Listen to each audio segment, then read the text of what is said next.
ओम ॐ कृष्ण वासुदेवाय कृष्णवासुदेवाय हरये हरये प्रणत क्लेशनाशाय गोविन्दाय नमो नमः। वागर्थाविव सम्पृक्तौ वागर्थ प्रतिपत्तये जगतः पितरौ वन्दे पार्वती परमेश्वरौ। सर्वेभ्यो नमो नमः। श्री सोमनाथ संस्कृत यूनिवर्सिटी वेरावल की ओर से संस्कृत कवि परिचय व्याख्यान माला कार्यक्रम का आयोजन किया गया है। इस कार्यक्रम के अंतर्गत आज कवि माघ इस विषय पर व्याख्यान प्रस्तुत करेंगे प्रोफेसर भागीरथी नंद जी, जो श्री लाल बहादुर शास्त्री केंद्रीय विश्वविद्यालय के साहित्य विभाग के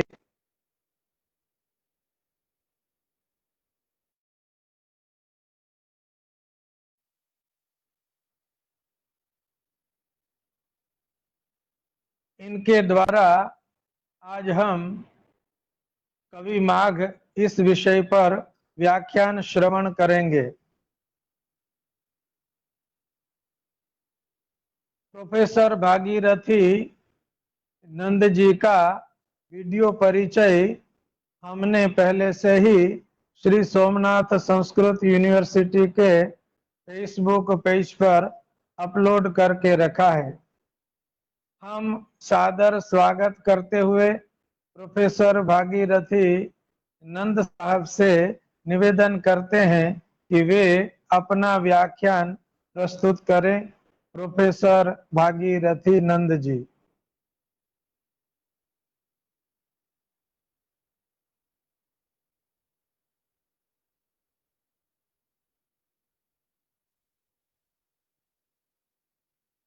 अब शुरू करें। आप शुरू करें। शुरू करें जी।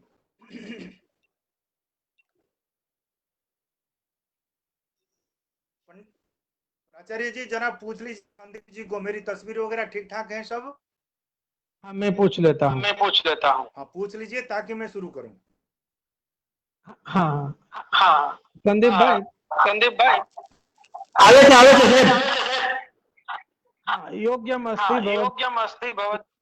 अस्तु अस्तु अस्तु अनुगृहीतोऽस्मि। इदानीं प्रारभ्यते।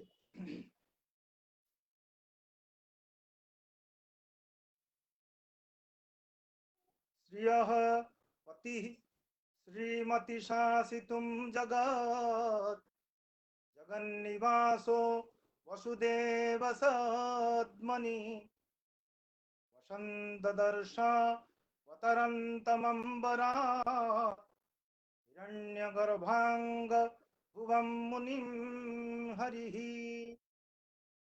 तारादासरथेर्विदेह तनया लक्ष्मीः स्वयं कामता ताराणां परिरक्षकः प्रतियुगं प्राणेश्वरः को नृषु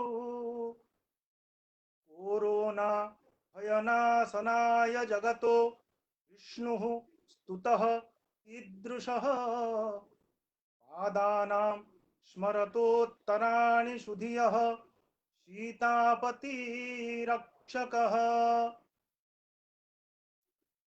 श्री सोमनाथ संस्कृत विश्वविद्यालय के माननीय कुलपति महोदय, इस कार्यक्रम के संयोजक, शास्त्र पुराण आदि के प्रकांड विद्वान प्राचार्य श्रीमान नरेंद्र पंड्या जी, विश्वविद्यालय के समस्त वरेण्य आचार्यगण तथा प्रिय प्रबुद्ध अंतेवासीगण, सबसे पहले मैं कुलपति महोदय के प्रति अपना आधमर्ण्य प्रकट करता हूँ, जिन्होंने मुझ जैसे अल्पज्ञ को बहुश्रुत कवि माघ के संबंध में कुछ उपस्थापन करने के लिए आदेश किया है।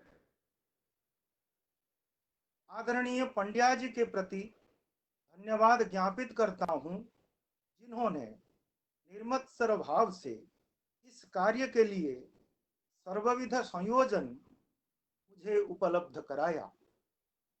सबसे पहले मैं निसंशय यह कहना चाहता हूं कि यह कार्यक्रम एक अनूठा अच्छा उपक्रम है, जिससे ज्ञान प्राप्ति के साथ साथ पुरातन मनीषियों के गुण कीर्तन से प्रसाद तथा पुण्य उभय करगत हो सकते हैं। मेरा प्रस्तोतव्य विषय है महाकवि माघ। अब हम इस विषय को कवि के काल, कुल, कृति, कवित्व आदि के परिचय की कलना समय को ध्यान में रखते हुए करेंगे। यह सर्वविदित है, आप जैसे विद्वानों को ये पता है कि किसी कवि के बारे में आलोकपात करने पर पता लगता है कवि में अनंतता होती है।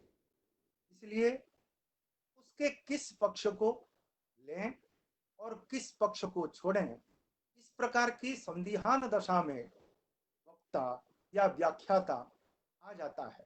तथापि समय को ध्यान में रखते हुए मैं ये प्रयास करूंगा कि आप लोगों के सामने सार रूप में संक्षेप में महाकवि माघ का लेखा जोखा प्रस्तुत कर सकूं।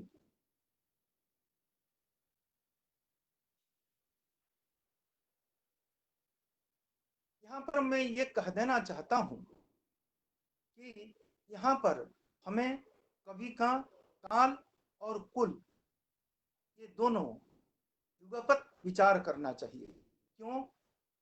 क्योंकि किसी के काल और कुल परस्पर संबद्ध होते हैं और संबद्ध होने से उभय का विचार एक साथ करना उचित होगा। माघकृत शिशुपाल वध महाकाव्य के अंत में स्वयं महाकवि माघ कविवंश परक 5 पद्य लिखे हैं। इन पद्यों से पता चलता है कि कवि माघ के पितामह सुप्रभदेव श्री बर्मल संज्ञक राजा के महामंत्री थे। माघ के पिता दत्तक अत्यंत धर्मनिष्ठ, वदान्य, युधिष्ठिर समान गुण सदृश थे, परंतु विनम्रता के कारण माघ ने इस प्रसंग में उनके पुत्र के बारे में तो परिचय दिया, लेकिन अपना नाम नहीं लिखा। और ये वर्णन इस जो कविवंश परक 5 पद्यों में से अंतिम पद्य में इस प्रकार का वर्णन है, जहां पर माघ अपने बारे में कहते हैं लेकिन अपना नाम नहीं लेते हैं। इससे उनकी विनम्रता प्रतीत होती है। राजपुताने के वसंतगढ़ नामक स्थान से डॉक्टर किलहर्न को वर्मलात नामक किसी राजा का 682 विक्रमाब्द अर्थात ईस्वीय 625 का एक शिलालेख प्राप्त हुआ था। इसके प्राप्तिकर्ता के अनुसार वर्मलात ही श्री वर्मल थे। कहीं कहीं ये वर्मलात शब्द धर्मलात शब्द के रूप में प्रयुक्त होता है, कुछ एक लोग मानते हैं, लेकिन अधिक प्रासंगिक वर्मलात शब्द ही लगता है। और माघ के पितामह सुप्रभदेव के ये श्री वर्मल राजा आश्रयदाता थे। अगर यही समय सुप्रभदेव का माना जाए तो माघ का अनुमानित समय 7वें शतक का उत्तरार्ध हो सकता है। अनेक विद्वानों ने अन्वेषण तथा समीक्षण पूर्वक यही समय निर्धारित किया है। इस संबंध में कुछ बाह्य प्रमाण रखना यहाँ उचित होगा। अवंती वर्मा के समय में स्थित ध्वन्यालोककार आनंदवर्धन, जिनका समय 855 ईस्वी है, वे अपने ग्रंथ ध्वन्यालोक में माघ रचित शिशुपाल वध महाकाव्य से 2 पद्य उद्धृत करते हैं और ये सिद्ध है कि आनंदवर्धन अवंती वर्मा के समय पर थे। इस पर एक पद्य उपलब्ध होता है, जैसा कि आप लोग जानते होंगे। मुक्ताकणः शिवस्वामी कविरानंदवर्धनः प्रथाम रत्नाकरश्चागात् साम्राज्ये अवंती वर्मणः। इससे सिद्ध होता है कि अवंती वर्मा के समय में आनंदवर्धन थे। तो वही आनंदवर्धन शिशुपाल वध महाकाव्य से जो 2 पद्य उद्धृत करते हैं, उसमें एक है रम्या इति प्राप्तवती हि पताकाः रागम विविक्ता इति वर्धयन्ति। ये शिशुपाल वध के 3 सर्ग का 53वां पद्य है। और दूसरा पद्य है त्राशाकुलः परिपतन परितो निकेतान। ये शिशुपाल वध के 5वें सर्ग का 26वां पद्य है। ये दोनों पद्य आनंदवर्धन ध्वन्यालोक में उद्धृत करते हैं। इससे सिद्ध होता है कि आनंदवर्धन के पूर्ववर्ती हैं शिशुपाल वध के कर्ता माघ। और दूसरा, शिशुपाल वध में एक पद्य आता है अनुत्सूत्र पदन्यासा सद्वृत्ति ही सन्निबंधना शब्द विद्येवनो भाति राजनीति रपस्पसा। ये शिशुपाल वध का दूसरा सर्ग और उसमें 112वां पद्य है। इस पद्य में श्लेषालंकार के द्वारा राजनीति की तुलना व्याकरण शास्त्र से की गई है। अर्थात एक अर्थ इसमें आता है राजनीति परक और एक अर्थ आता है व्याकरण शास्त्र परक। इस पद्य में व्याकरण के 2 प्रसिद्ध ग्रंथ काशिकावृत्ति और न्यास, इन दोनों के नाम आते हैं। काशिकावृत्ति का समय 650 ईस्वी तथा न्यास जो जिनेन्द्र बुद्धिकृत है उसका समय 700 ईस्वी है। जिनेन्द्र बुद्धिकृत न्यास या विवरण पंजिका ग्राह्य है, ऐसा कुछ प्रमाणों के साथ MS भंडारे नामक एक समीक्षक मानते हैं। ऐसा मानने पर माघ 700 ईस्वी के बाद के हैं ऐसा प्रमाणित होता है, परंतु अनेक विद्वान इसका समर्थन नहीं करते हैं। उनके अनुसार जिस न्यास शब्द से जिनेन्द्र बुद्धिकृत न्यास गृहीत होता है, वह जिनेन्द्र बुद्धि स्वयं अनेक न्यास ग्रंथों का उल्लेख करते हैं। यहाँ तक कि जिनेन्द्र बुद्धि से पूर्ववर्ती वाणभट्ट ने हर्षचरित में न्यास संज्ञक व्याकरण ग्रंथ का संकेत किया है। जैसे वहां पर जो उद्धरण प्राप्त होता है उसी के अनुसार गुरु पदन्यासा लोकैव व्याकरणेपि।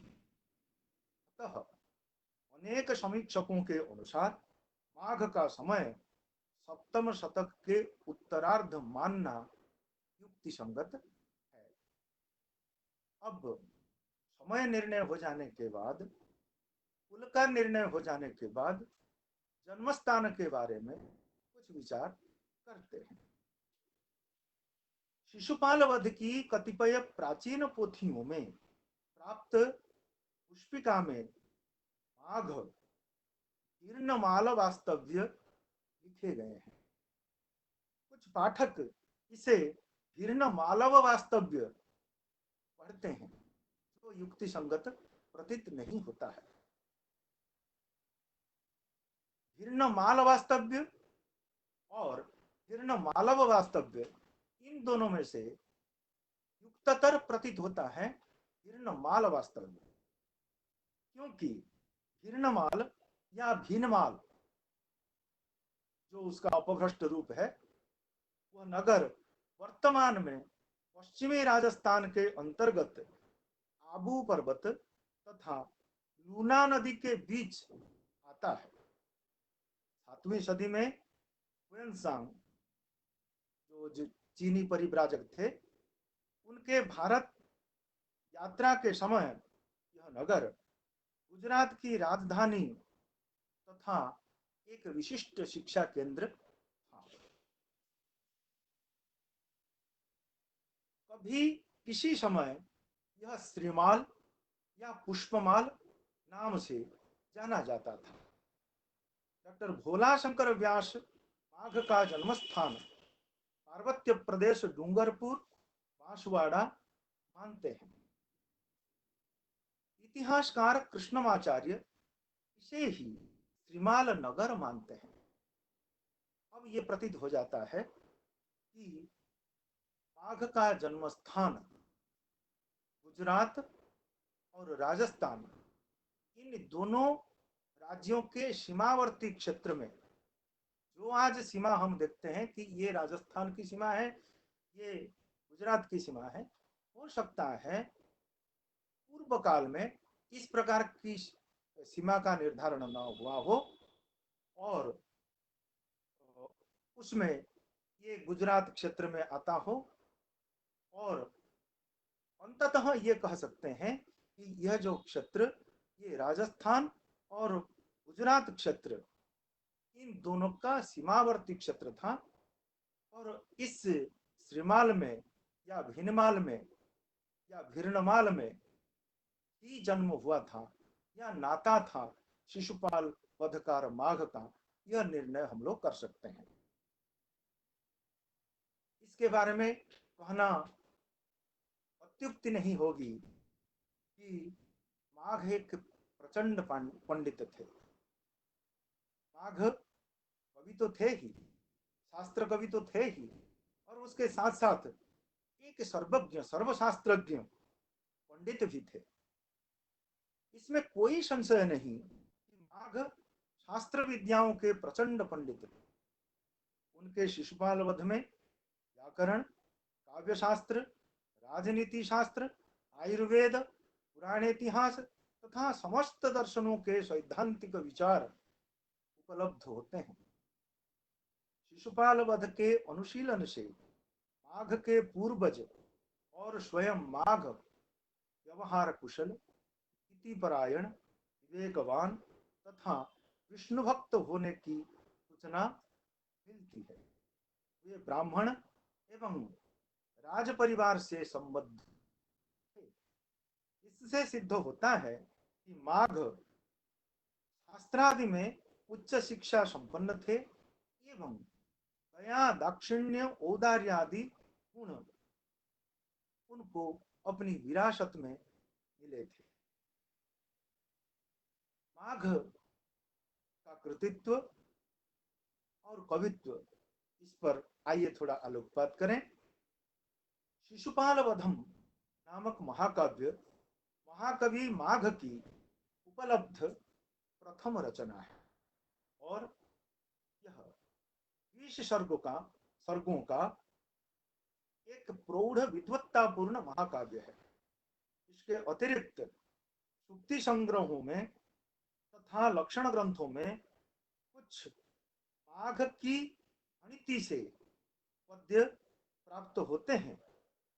ये पद्य शिशुपाल वध में प्राप्त नहीं होते हैं। शिशुपाल वध से पृथक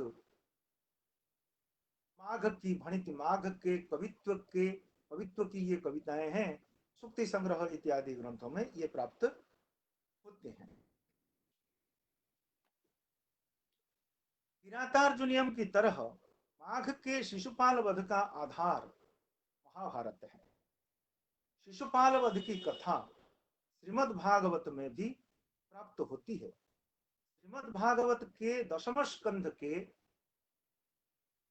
74वें अध्याय में तथा महाभारत के सभा पर्व के 33 से लेकर 45वें अध्याय तक शिशुपाल वध प्रसंग उपलब्ध होता है। यहाँ मैं कह दूं कि जो हमने कहा कि श्रीमद् भागवत के 74वें अध्याय में शिशुपाल वध का प्रसंग आता है, उससे पहले 2-3 अध्यायों में इस प्रसंग से संबद्ध जरासंध इत्यादियों का प्रसंग आता है और वो इसमें इसके साथ जोड़ा जा सकता है।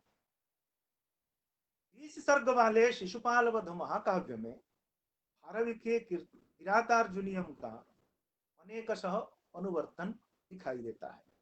यद्यपि माघ की रचना अपेक्षाकृत प्रौढ़ तथा व्यायत्त है, तथापि वस्तु संविधान क्रम में भारवी का अनेकत्र अनुकरण प्राप्त होता है। किंग बहुना किरातार्जुनीयम के मूल पद्य का त्रियः कुरूणाम अधिपश्य पालनीम, इस प्रकार का जो पद्य है, इसका आरंभ स्त्री शब्द से है। उसके पश्चात रचा गया जो शिशुपाल वध महाकाव्य, उसका आरंभ भी स्त्री शब्द से होता है। प्रियपति श्रीमती शासितुम जगत जगन्निवासो वसुदेव सद्म। किरात में प्रत्येक सर्ग लक्ष्मी शब्द से तथा माघ में श्री शब्द के प्रयोग से समाप्त होता है। अर्थात इसका आरंभ, दोनों महाकाव्यों का आरंभ श्री शब्द से हुआ है और किरातार्जुनीयम के कवि भारवी प्रत्येक सर्ग का अंत लक्ष्मी शब्द के परामर्श से करते हैं और शिशुपाल वध के कर्ता माघ प्रत्येक सर्ग का अंत श्री शब्द के प्रयोग से, श्री शब्द के परामर्श से करते हैं। इससे एक अनुवर्तन, अनुकरण जैसा प्रतीत होता है। श्रीमद् भागवत में शिशुपाल वध की कथा अल्प है किंतु सूक्ष्म है। वह इस प्रकार है। इंद्रप्रस्थ में युधिष्ठिर के राजसूय यज्ञ में श्री कृष्ण पहुंचते हैं। विधान के अनुसार यज्ञ में अग्र पूजा किसकी की जाए, यह पूछने पर सहदेव कृष्ण ही अग्र पूजा के लिए योग्यतम है, ऐसा परामर्श देते हैं तथा सभी सदस्य उसका अनुमोदन करते हैं। मात्र कृष्ण के फुफेरे भाई शिशुपाल इसका तीव्र विरोध करते हैं और श्री कृष्ण की निंदा करने लगते हैं। इस निंदा को न सहते हुए अनेक राजा सभास्थल से चले जाते हैं और पांडुपुत्र वत्स्य, केकय, सृंजय आदि शिशुपाल को वध करने के लिए उद्यत होते हैं। उन्हें रोकते हुए स्वयं कृष्ण ने शिशुपाल का सुदर्शन चक्र से सिर काट दिया। महाभारत में यह प्रसंग 13 अध्यायों में वर्णित है। ऐसे एक यह छोटे प्रसंग को महाकाव्य लक्षणानुसार माघ ने एक 20 सर्ग वाले महाकाव्य में स्थापित किया है। जैसे किरातार्जुनीयम में अर्जुन के पाशुपतास्त्र प्राप्ति रूप एक लघु प्रसंग को 18 सर्ग का महाकाव्य रूप दिया गया है। यह सामान्यतः देखा गया है। उपजीव्य का थोड़ा बहुत परिवर्तन उपजीवित में होता है, क्योंकि कभी अपना संविधानक स्वयं तैयार करता है और उसमें कल्पनाएं भरता है और महाकाव्य के लक्षणानुसार भक्षण ऋतु, उद्यान ऋतु इत्यादियों का वर्णन उसमें सन्निविष्ट करता है। और यही बात माघ में भी दिखाई देती है। संक्षेप में शिशुपाल वध की कथा वस्तु इस प्रकार है। इंद्र का संदेश लेकर नारद द्वारका में श्री कृष्ण के पास पहुंचकर शिशुपाल का पूर्व जन्म वृत्तांत बताते हुए लोकोपकार के लिए शिशुपाल के वध के लिए प्रस्ताव रखते हैं, जो हम लोग प्रथम सर्ग में शिशुपाल वध के देखते हैं। नारद के प्रस्थान के बाद द्वितीय सर्ग में भगवान कृष्ण उद्धव और बलराम से इस प्रसंग में विचारणा करते हैं और मंत्रणा करने के उपरांत युधिष्ठिर के राजसूय यज्ञ में सम्मिलित होने का निश्चय करते हैं। तब श्री कृष्ण सारे दल बल के साथ इंद्रप्रस्थ के लिए प्रस्थान करते हैं। श्री कृष्ण सेना के साथ रैवतक पर्वत पर पहुंचकर सेना सहित वहां निवास करते हैं। यहाँ कई सर्गों में उनके पड़ाव, रैवतक वर्णन, ऋतु, जल क्रीड़ा, वन विहार, सूर्यास्त, चंद्रोदय, मधुपान, प्रातः काल तथा प्रातःकालिक अभियानों का मनोरम तथा विस्तृत वर्णन किया गया है। इंद्रप्रस्थ पहुंचकर कृष्ण पांडवों से तथा अन्य अभिष्ट पुरुषों से मिलते हैं। यज्ञ सभा में उनकी अग्र पूजा होती है। श्री कृष्ण की अग्र पूजा से असहिष्णु चेदी नरेश शिशुपाल श्री कृष्ण, भीष्म और युधिष्ठिर आदि के प्रति अपशब्दों का व्यवहार करता है। इससे उपस्थित वीर पक्ष और प्रतिपक्ष इस प्रकार दो भाग में बट जाते हैं और दोनों पक्ष परस्पर युद्ध करने के लिए उद्यत होते हैं। युद्ध आसन्न होने पर शिशुपाल अपना दूत श्री कृष्ण के पास भेजता है। वह दूत कृष्ण की व्यर्थक स्तुति करता है। व्यर्थक का तात्पर्य है कि एक तरफ स्तुति, एक तरफ निंदा। स्तुति से कही गई बात जिसका व्यंग्यार्थ निंदा होता है और निंदा का स्तुति पर अर्थ होता है। इस प्रकार के व्यर्थक स्तुति जाकर के शिशुपाल की तरफ से जाकर के दूत श्री कृष्ण के सामने उपस्थापन करता है। इससे क्रुद्ध श्री कृष्ण सेना युद्ध के लिए प्रयाण करती है और वो कृष्ण की सेना इस प्रकार की बात को सहन नहीं कर पाती है और वो युद्ध के लिए प्रस्थान करती है।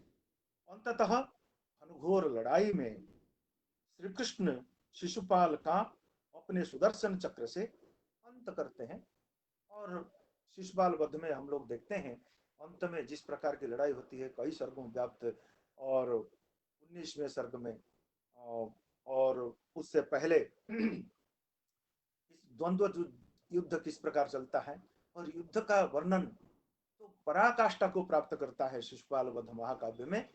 और माघ इस प्रकार का वर्णन करते हैं जो अद्भुत है। और यहीं पर ही अर्थात शिशुपाल के वध पर ही इस महाकाव्य की समाप्ति होती है तथा शिशुपाल वध इस प्रकार का नाम अन्वर्थ होता है, अर्थात फल प्राप्ति, फलपूर्ति इससे होती है। हमें शिशुपाल वध की वस्तु संरचना क्रम में किरातार्जुनीय गत वर्णनानुकरण शुरू से स्पष्ट प्रतीत होता है। अगर हम देखें कि किरातार्जुनियम की कथा वस्तु और उसकी वर्णना शैली और उसका क्रम और शिशुपाल वध का उसी प्रकार का क्रम और वर्णन शैली और कथा वस्तु की गति हम देखेंगे कि एक प्रकार की समानता उभय में पाई जाती है। इससे समीक्षक इस प्रकार का मत देते हैं कि ये किरातार्जुनीयम के अनुकरण से कथा वस्तु वर्णन शैली इत्यादियों के और क्रम इत्यादियों से एक अनुकरण है, किरातार्जुनीयम का अनुकरण है शिशुपाल वध, इस प्रकार का अभिप्राय पोषण करते हैं समीक्षक लोग।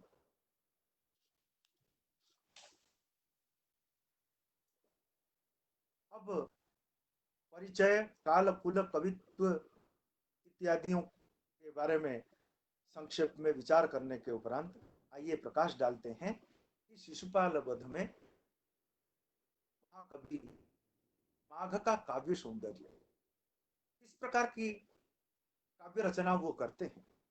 जैसे हम लोग पहले चर्चा कर चुके हैं कि ये एक बेजोड़ पंडित थे, बेजोड़ कवि, और इस प्रकार की काव्य धारा की, इनकी काव्य धारा किस प्रकार की है, इस पर थोड़ी बहुत चर्चा करते हैं। आइए इस पर देखते हैं, प्रकाश डालते हैं। शिशुपाल वध महाकाव्य में मुख्य रस वीर है। यद्यपि काव्य के बीच बीच में सुदीर्घ श्रृंगार वर्णन, खासकर संभोग श्रृंगार प्राप्त होता है और इससे वीर रस की विस्मृति की प्रतीति होती है। क्योंकि जैसा हमारा नियम है, शास्त्र नियम है, महाकाव्य में मुख्य रस या काव्य में अगर कोई मुख्य रस है तो उसी के निर्वाह में किसी दूसरे रस का आत्यंतिक निर्वाह नहीं करना चाहिए और उससे मूल रस बाधा प्राप्त होता है।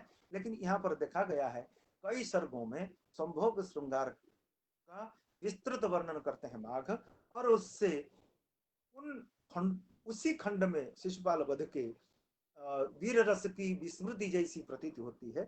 फिर भी रस तो शिशुपाल वध महाकाव्य में वीर है, क्योंकि वीर में ही इसका पर्यवसान है। शिशुपाल वध करने के उपरांत प्रतीत होता है जो वीर, इससे हम कह सकते हैं कि ये वीर रस इसमें प्रधान है, क्योंकि यहाँ पर फल प्राप्ति शिशुपाल वध है और वध वीर रस, वध से वीर रस द्योतित होता है, इससे वीर रस की मुख्यता सिद्ध होती है।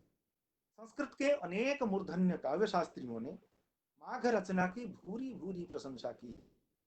आनंदवर्धन, महिम भट्ट, अभिनव गुप्त, नमिसाधु, मम्मट, विश्वनाथ, भोज इत्यादि विद्वानों ने प्रशंसा पूर्वक माघ को अपने अपने काव्य शास्त्रों में उद्धृत किया है। विश्वनाथ माघ के छठे सर्ग के 20वें पद्य को पांचाली रीति के उदाहरण के रूप में उद्धृत करते हैं।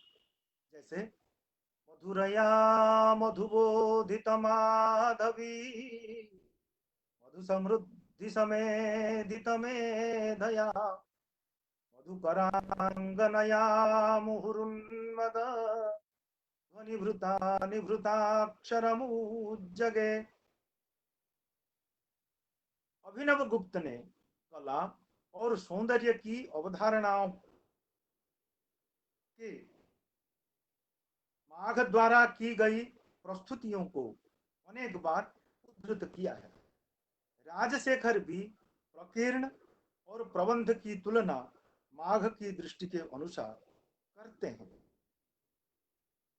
माघ में जैसे पद्य दिया गया है कि प्रकीर्ण क्या है, प्रबंध क्या है। बहुवपि स्वच्छया कामम प्रकीर्णमभिधीयते, ये हो गया प्रकीर्ण का लक्षण। और अनुज्जितार्थ संबंध प्रबंधो दुरुहादर, ये दूसरे सर्ग के 73वें पद्य है। अतः माघ के काव्य वैशिष्ट्य को प्रदर्शित करते हुए कई आभाणक सार्थक रूप से प्रचलित हैं। जैसे नवसर्गगते माघे नवशब्दो न विद्यते, माघे मेघे गतम वयः काव्येषु माघः, कवि कालिदासः, कविषु कालिदासः, परंतु काव्येषु माघः नाम शिशुपालवधम्। तावद् भा भारवेर भाति यावन् माघस्य नोदयः। और मुरारी पदचिंता चेत तदा माघे रतिं कुरु, मुरारी पदचिंता चेत तदा माँ अघे रतिं कुरु। और उपमा कालिदासस्य भारवेरर्थ गौरवम दंडिनः पदलालित्यम माघे सन्ति त्रयो गुणाः। अर्थात उपमा विन्यास, अर्थ गौरव और पदलालित्य, इन तीनों में माघ काव्य प्रसिद्ध है। उपमा में प्रसिद्ध है कालिदास, अर्थ गौरव में भारवी और पदलालित्य में दंडी। लेकिन इन तीनों का समाहार शिशुपाल वध महाकाव्य में पाया जाता है। उपमा तो कई उदाहरण प्राप्त हो सकते हैं, अनगिनत उदाहरण प्राप्त हो सकते हैं, कितने को गिनाया जाए। सुधी विद्वत वृंद अवश्य ही इस पर देख लेंगे और अच्छी तरह जानते हैं। फिर भी मैं एक दो उदाहरण आप लोगों के सामने उपस्थापित करता हूं। रमणीय उपमा की छटा जैसे प्रथम सर्ग में तधानमंभो रुह के सरद्युति जटा शरच्चन्द्रमरीचिरोचिषम् पाकपिङ्गास्तु हिनस्तलीरुहो हराधरेन्द्रं प्रततीततीरिव। यहाँ नारद के साथ पर्वतराज का सादृश्य। और दूसरा पद्य देखिए, विरागम परैर्विवृतं कथंचित् श्रुत्वापि दुर्ग्रह मनीश्चिदधिभिरन्यः श्रेयान् द्विजातिरिव हन्तुमघानि दक्षं गूढ़ार्थमेष निधि मंत्रगणं बिभर्ति। और यहाँ पर रैवतक की श्रेष्ठ द्विज के साथ तुलना की गई है। और यहाँ उपमा, अद्भुत उपमा समीक्षक मानते हैं, अच्छी उपमा मानते हैं। और इस प्रकार के उपमा के बहुत सारे उदाहरण हैं। अर्थगौरव जैसे अपसंकमंक परिवर्तनोचिता चलिता पुरः पतिमुपैतुमात्मजाः अनुरोदतीव करुणेन पत्रिणां विरुतेन वत्सलतयैव निम्नगाः। और एक उदाहरण, और ये चतुर्थ सर्ग का पद्य है, 47वां पद्य है। उदय शिखरि श्रृंग प्रांगणेष्वेशरिंगन् सकल सकमल मुखहासं वीक्षितः पद्मिनीभिः वितत मृदुकराग्रह शब्दयन्त्यावयोभिः परिपतति दिवंके हेलया बालसूर्यः। ये एकादश सर्ग का 47वां पद्य है। और पदलालित्य इसमें भी अद्भुत है। जैसे मधुरया मधुबोधित माधवी, ये पद्य हमने पढ़ा है। और दूसरा, ये एक पद्य है और दूसरा पद्य भी है। मुदवनमपश्री श्रीमदम्भोजखंडम यजति मुदमुलूकः प्रीतिमांश्चक्रवाकः उदय महिमरश्मिर् याति शीतांशुरस्तं विधिलसितानां ही विचित्रो विपाकः। नए शब्द प्रयोग में कवि माघ अद्भुत पंडित, इसलिए उनकी प्रशस्ति में कहा गया है कि माघ काव्य के 9 सर्ग के अंदर ही सारे शब्द संस्कृत के माघ ने प्रयोग कर दिए। नवसर्गगते माघे नव शब्दों न विद्यते। रैवतक पर्वत को हाथी का सादृश्य देते हुए जिस प्रकार की प्रभात वर्णना सूर्योदय और चंद्रास्त के साथ माघ ने की है, तो संस्कृत साहित्य में एक अमूल्य संपत्ति है। और इसी पद्य के कारण माघ घंटा माघ के नाम से प्रसिद्ध हुए हैं। जैसे कालिदास को दीपशिखा कालिदास के रूप में प्रसिद्धि मिली और भारवी को आतपत्र भारवी के रूप में प्रसिद्धि मिली। और उसी प्रकार इनको इसी एक ही पद्य से एक उपाधि मिली, घंटा माघ। तो जैसे वो संध्या काल, प्रातः काल का वर्णन करते हैं, उदयति विततोर्ध्वरश्मि रज्जौ, उदयति विततोर्ध्वरश्मि रज्जा वहिमरुचौ हिमधाम्नि याति चास्तम वहति गिरिरयं विलंबि घंटा द्वय परिवारित वारणेन्द्र लीला। रविवातक पर्वत संपूर्ण प्रकाश नहीं हुआ है, प्रभात का क्षण है और एक तरफ सूर्य का उदय हो रहा है, एक तरफ चंद्र अस्ताचल की ओर जा रहे हैं। इस अवधि में रविवातक के दोनों तरफ जो इस प्रकार के दो अस्तगामी चंद्र और उदयाचल को प्राप्त सूर्य, ये कभी यहाँ पर कल्पना करते हैं कि ये सूर्य और चंद्र नहीं है, बल्कि ये रविवातक रूपी हाथी के गले में लटकी हुई दो घंटाएं हैं। इस प्रकार के अद्भुत वर्णन से ये शिशुपाल वध के कर्ता माघ घंटा माघ के रूप में प्रसिद्ध हो। इस प्रकार माघ काव्य प्रौढ़ होते हुए भी काव्य रमणीयता को धारण करता है। अलंकार रमणीयता से माघ अपने काव्य को अपूर्व बनाते हैं। जैसे एक ही उपमा के कई स्वरूप यहाँ पर प्रयुक्त दिखते हैं, जैसे अभूतोपमा, प्रतिपदोपमा, कल्पितोपमा, लोकानुभवोपमा, ग्रामीण चित्रोपमा, इस प्रकार अनेक उपमा स्वरूप प्रयुक्त हैं। संक्षेप में केवल एक ही उदाहरण देकर के हम चलते हैं। प्रतिपदोपमा का एक अपूर्व उदाहरण देखें।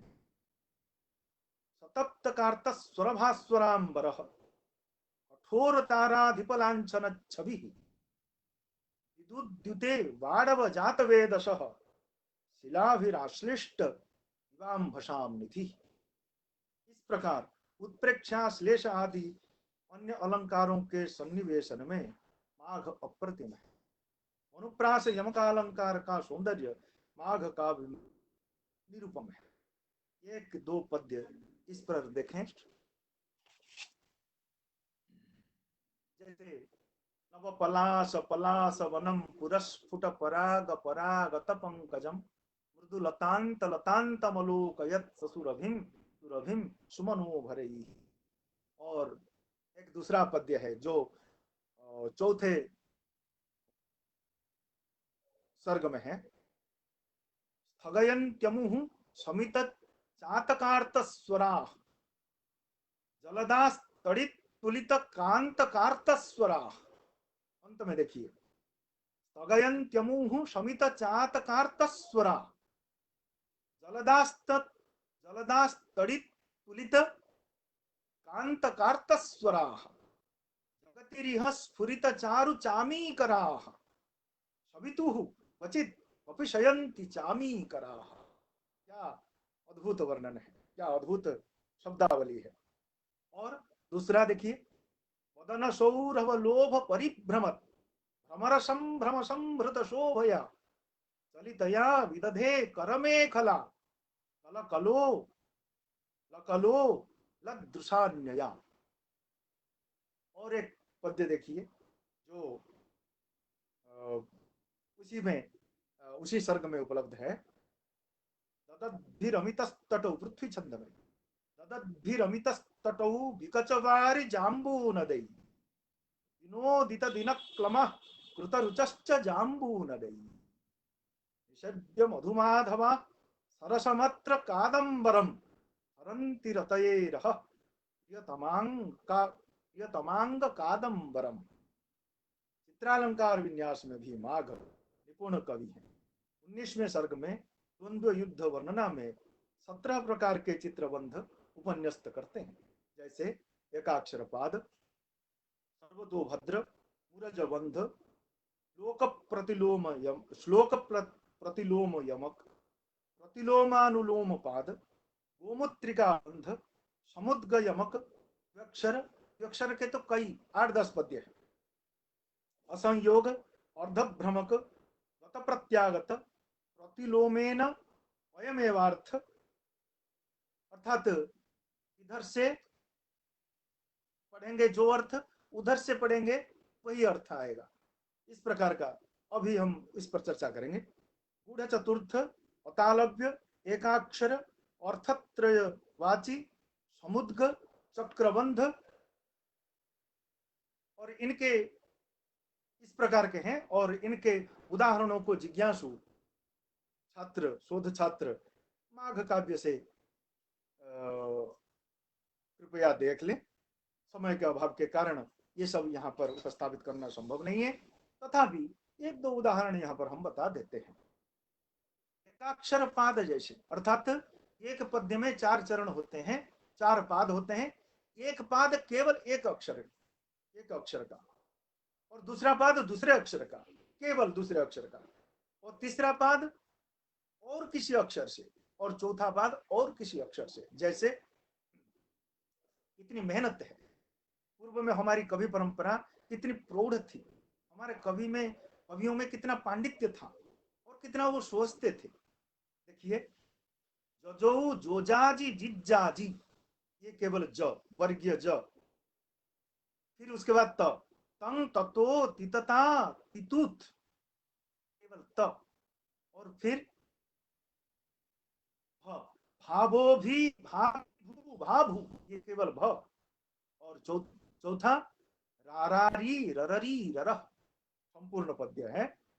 जजो जोजाजी जिज्जाजी तंग ततो तिता तितुत, भाभो भी भाभिभू भाभू रारारी रररी ररह। और एकाक्षर जैसे, केवल एक अक्षर में पद्य जैसे दाददो दुद्ददु दादी दादादो ददी ददो, दुद्दादम दददे दुद्दे ददा दद ददो ददह। एक अक्षर में यद्यपि यहाँ पर मैं कह देना चाहता हूँ, आज भी कुछ इस प्रकार के कवि हैं, लिखते हैं, और कई इस प्रकार की पुस्तकें हमें उपलब्ध होती हैं। लेकिन ये जो चारुत, यहाँ पर जो अर्थाडंबर, ये आज के कवियों की रचना में ये पाया नहीं जाता है, और ये इसलिए ये कवि महनीय है।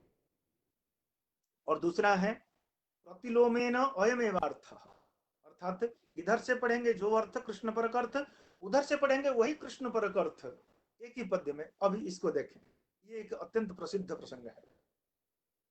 प्रतिलोमेन अयमेवार्थ प्रयोग का चमत्कार देखें किस प्रकार का।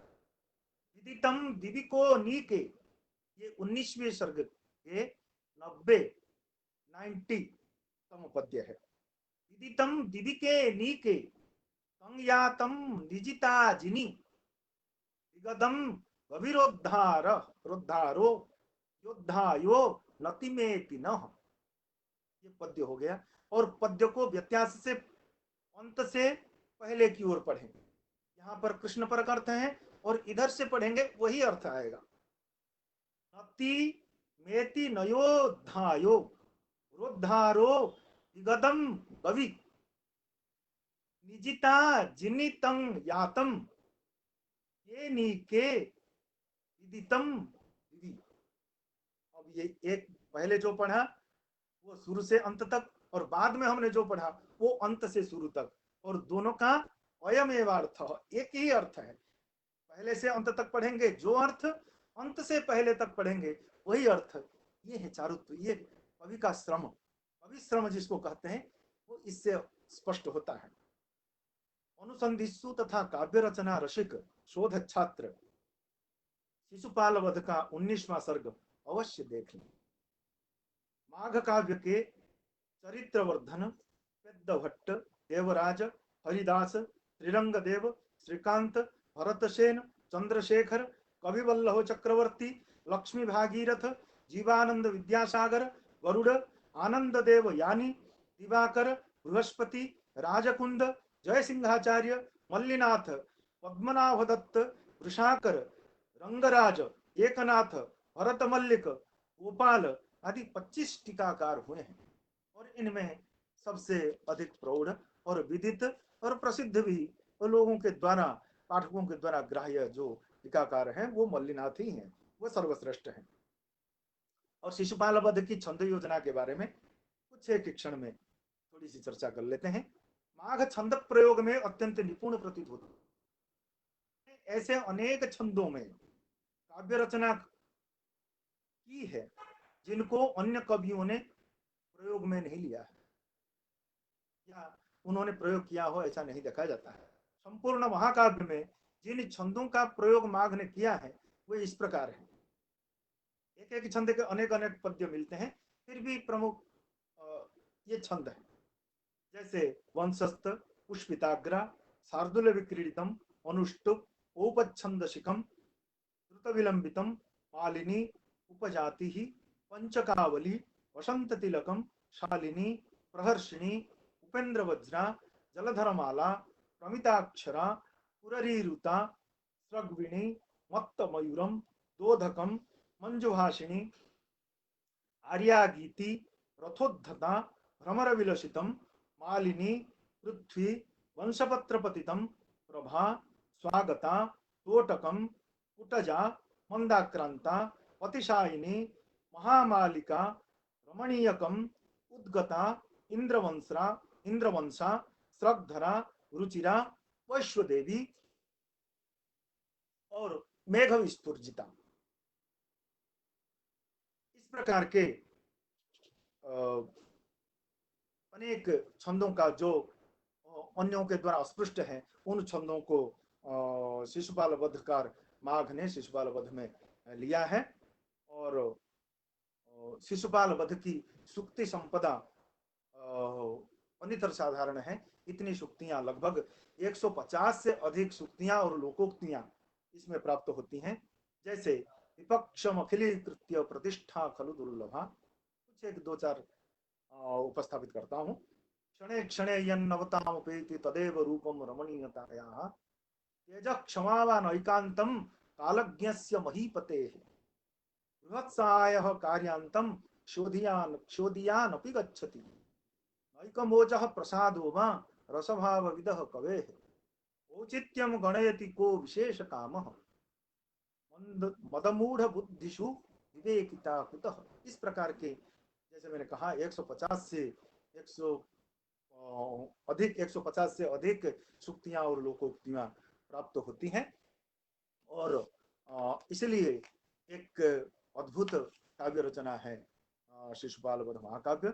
और शिशुपाल वध महाकाव्य के रचयिता माघ, आपने जिस प्रकार यहाँ पर हमारी चर्चा हुई, उससे आप लोगों को अवश्य ये पता लगा होगा कि माघ किस प्रकार की प्रौढ़ता संपन्न कवि थे और उन सर्वविध गुण उनके कवित्व में और उनके काव्य में किस प्रकार प्राप्त होते हैं। इससे थोड़ा बहुत संक्षेप में मैंने आप लोग के सामने उपस्थापित किया। और विख्यात व्याख्याकार मल्लिनाथ भी माघ काव्य की प्रशंसा करते हुए लिखते हैं, नेतास्मिन् यदुनन्दनः, नेतास्मिन् यदुनन्दनः, स भगवान् वीरः प्रधानो रसः, शृङ्गारादिभिरङ्गवान् विजयते पूर्णा पुनर्वन्नना, इन्द्रप्रस्थगमाद्युपाय विषय सैद्यावसादः धन्यो माघ कविर्वयं तु कृतिना तत्सूक्ति संसेवनात्, तत्सूक्ति संसेवनात्।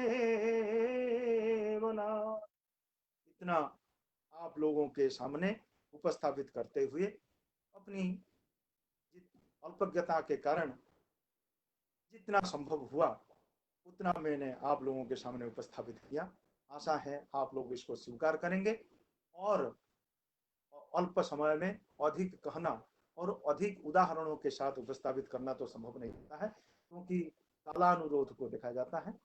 फिर भी आप लोगों ने, माननीय कुलपति महोदय ने, आदरणीय पंड्या जी ने मेरे को इस प्रकार का अवसर प्रदान किया, इसलिए मैं कृतज्ञ हूँ और पुनः पुनः प्रणाम करते हुए यहीं पर अपने उपस्थापन को विराम देता हूँ। धन्यवाद, नमस्कार। सर्वे भवन्तु सुखिनः, सर्वे सन्तु निरामयाः, सर्वे भद्राणि पश्यन्तु, मा कश्चित् दुःखभाग् भवेत्। ओम शांति शांति शांति। जय सोमनाथ।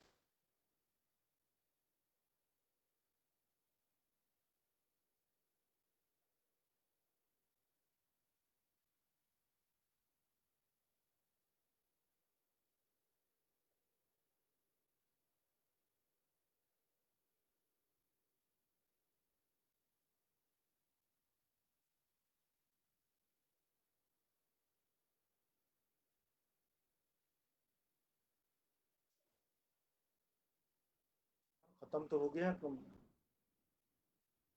बंद कैसे होता है?